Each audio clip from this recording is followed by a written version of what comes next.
बऱ्याचशा पर्टिक्युलरली वैद्यकीय क्षेत्रामधल्या तज्ज्ञांचं असं एक मत आहे की NEP हा विषय जो आहे हा आमच्यासाठी नाही आहे.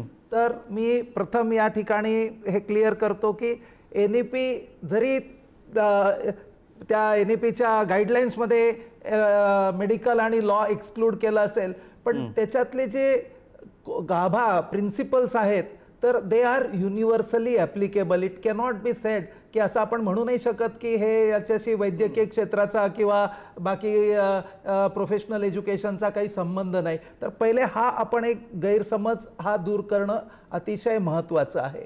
आता NEPचा गाभा जसं आता जेरे सरांनी मगाशी सांगितलं की त्याच्यामध्ये होलिस्टिक एज्युकेशन, मल्टीडिसिप्लिनरी एज्युकेशन आणि वैद्यकीय क्षेत्रामध्ये याची सगळ्यात जास्ती गरज आहे असं मला वाटतं. कारण इथे आपण पेशंटच्या जीवाशी आपला संबंध येत असतो.